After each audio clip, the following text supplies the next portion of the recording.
তো একটা গিফট যদি আমাদের তৈরি করতে হয় তবে সেই ক্ষেত্রে কি করতে হবে, ফটোশপ সফটওয়্যারটা ওপেন থাকা অবস্থায় উইন্ডোতে ক্লিক করব। উইন্ডোতে ক্লিক করার পরে এখানে একটা অপশন আছে যার নাম হচ্ছে টাইমলাইন। এই টাইমলাইনে ক্লিক করার পর আমরা এখানে দুই ধরনের অ্যানিমেশন বা গিফট তৈরি করতে পারি। একটা হচ্ছে ক্রিয়েট ফ্রেম অ্যানিমেশন, আরেকটা হচ্ছে আমাদের এই জায়গায় যদি আমরা ক্লিক করি, সরি আমি একটু এটা কেটে নিই, অটোমেটিক। আচ্ছা এটাকে যদি ক্লোজ করে দিতে চাই, ক্লোজে ক্লিক করলাম, উইন্ডো থেকে টাইমলাইন। আচ্ছা এটা অটোমেটিক চলে আসবে। আচ্ছা ঠিক আছে,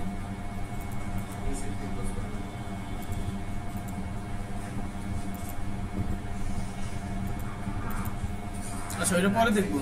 আমাদের এখানে দুইটা অপশন আসে। হ্যাঁ, একটা হচ্ছে ক্রিয়েট ফ্রেম অ্যানিমেশন, আর একটা হচ্ছে ক্রিয়েট ভিডিও অ্যানিমেশন। হ্যাঁ, ও আমরা ভিডিও অ্যানিমেশন দিলে convert to video timeline, video timeline দিলে আমরা এখান থেকে ভিডিও মানে করে নিতে পারবো। যখন আমরা এইটাকে মূলত কোনো ছবি দিয়ে বা ইমেজ দিয়ে কাজ করতে চাই তাহলে সেক্ষেত্রে ক্রিয়েট ফ্রেম অ্যানিমেশন ব্যবহার করবো। ক্রিয়েট ফ্রেম অ্যানিমেশন ব্যবহার করার পরে যদি আমাদের মনে হয় আমি এটা ভিডিও আকারে করতে চাই, তবে এই জায়গায় এই টাইমলাইনটা আসার পরে তিনটা ডট আছে, এইখানে ক্লিক করে আমরা কনভার্ট টু ভিডিও টাইমলাইনে ক্লিক করে দিলে আমাদের এটা ভিডিও টাইমলাইনে হয়ে যাবে। তবে আমরা এখানে আপাতত রাখি হচ্ছে ক্রিয়েট ফ্রেম অ্যানিমেশনই রাখলাম। তো রাখার পরে এখানে লক্ষ্য করে এই জায়গায় কি আছে আমাদের, এটা হচ্ছে আমাদের রেক্টেঙ্গুলার মার্কি টুল। জাস্ট এখান থেকে একটা সাপোজ এরকম একটা দিলাম। তারপরে এখান থেকে কি করব, এটাকে আমরা নতুন একটা লেয়ার নিয়ে এই জায়গায় এসে কালার অ্যাপ্লাই করব। ওকে ঠিক আছে, কালার অ্যাপ্লাই করে অল্টার ডিলিট হইলো, এখানে একটা কালার আসছে, কন্ট্রোল ডি ডিসিলেক্ট। ঠিক আছে,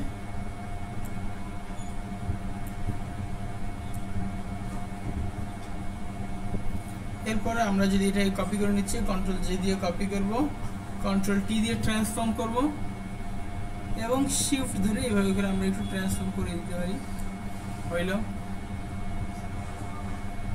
মুভ টুলে ক্লিক, ওকে মুভ, কন্ট্রোল অল্টার শিফট টি। ঠিক আছে, হইল।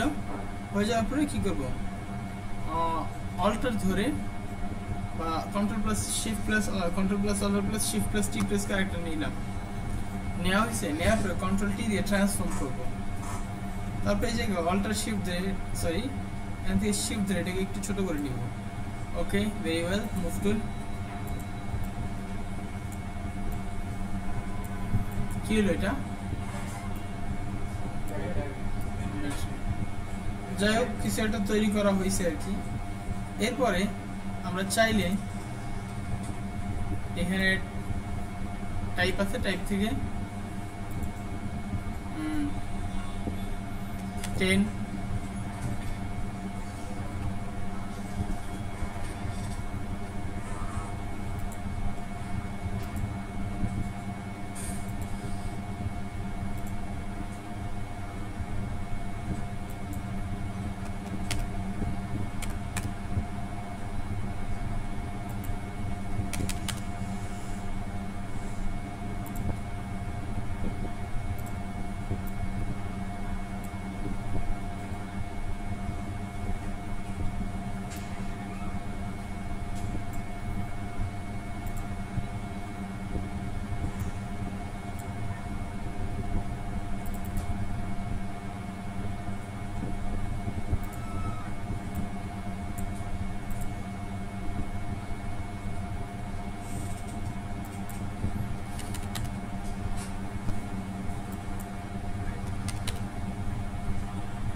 10%,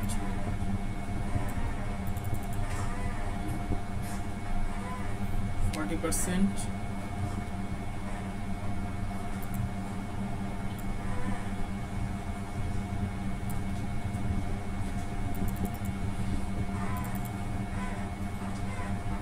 70, 90%,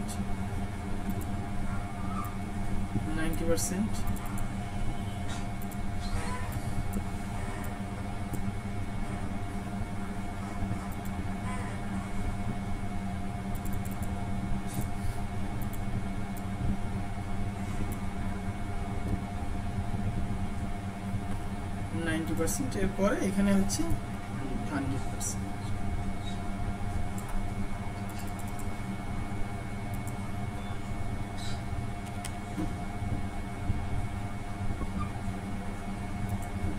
এরপরে কন্ট্রোল টি দিয়ে ট্রান্সফর্ম করে একটু ছোট করে নিই,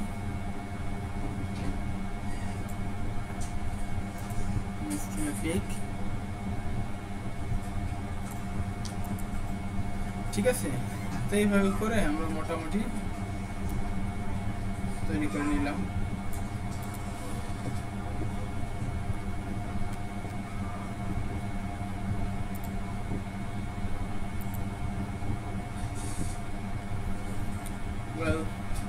তো করার পরে কি করব, মনে করি আমরা এই লেয়ারে আইসে, মানে আমাদের টাইম লাইনেও লেয়ার আছে, হ্যাঁ, তো টাইম লাইনে এখানে সবগুলো লেয়ার বন্ধ করে দিলাম। ওকে, এগুলো বন্ধ করে দিলাম, ঠিক আছে। তাহলে প্রথম লেয়ারের সাথে চালু থাকবে হচ্ছে 10%, তাহলে এটা 10% হয়েছে। ওকে, এরপর দ্বিতীয় আরেকটা এই টাইম লাইনে আরেকটা লেয়ার নিব, এরপর এটার সাথে আসবে হইতেছে 20%-এর যেটা বার, এটা আসলো।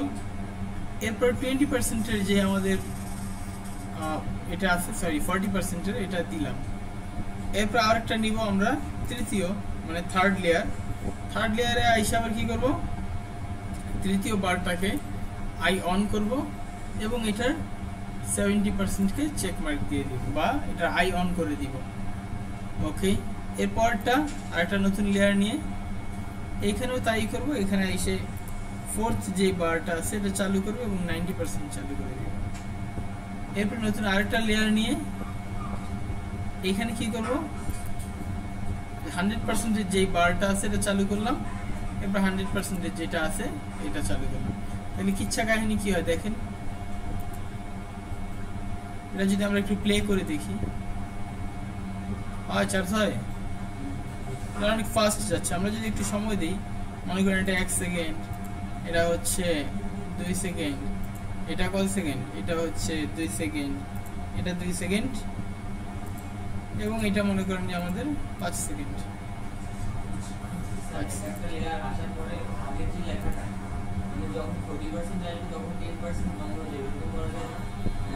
ওয়েট, এই জায়গায় আবার দিলাম। কি প্রশ্ন?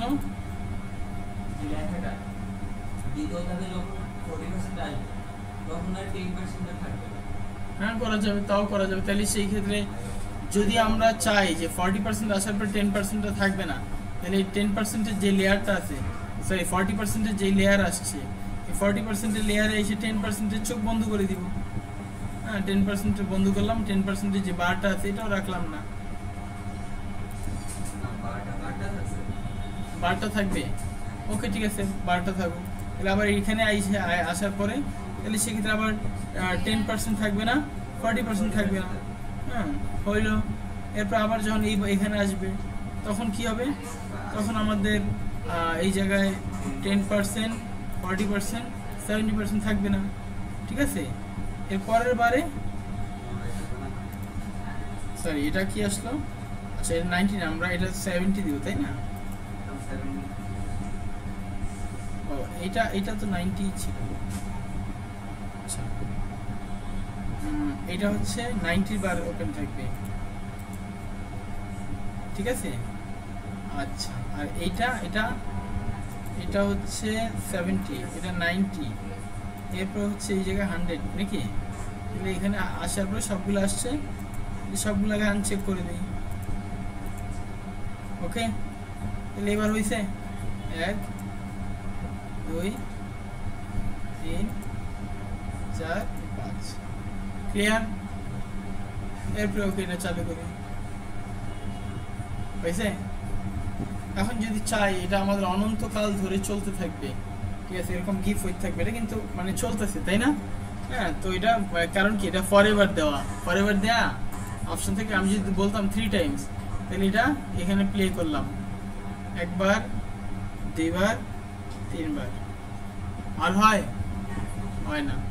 তো এইভাবে করে আমরা ফরএভার দিয়ে সাধারণত এই গিফটগুলো তৈরি করে থাকি। তারপর এখান থেকে ফাইলে এসে যদি আমরা এখান থেকে কি করছি, এটাকে গিফট হিসাবে বা গ্রাফিক ইন্টারচেঞ্জ ফরম্যাট হিসাবে রূপান্তর করতে চাই, তবে সেই ক্ষেত্রে এক্সপোর্টে ক্লিক করব। এক্সপোর্ট থেকে সেভ ফর ওয়েব, অথবা এটার একটা কিবোর্ড শর্টকাট আছে অল্টার শিফট কন্ট্রোল এস, এই যে ক্লিক করব। ক্লিক করার পরে কি করব, ওকে, এটাকে আমরা গিফ হিসাবে এটাকে সেভ করব, graphic interchange format, graphic interchange format.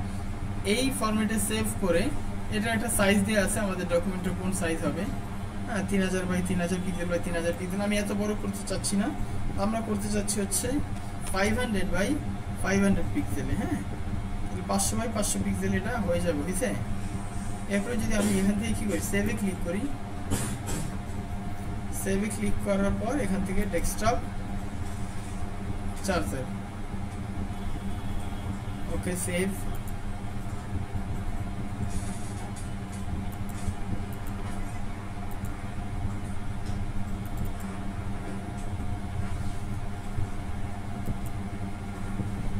হচ্ছে, করা যাবে? ওকে, ভেরি গুড। যদি এটা করা যায় তবে সেক্ষেত্রে এটা একটু প্র্যাকটিস করি। Thank you so much.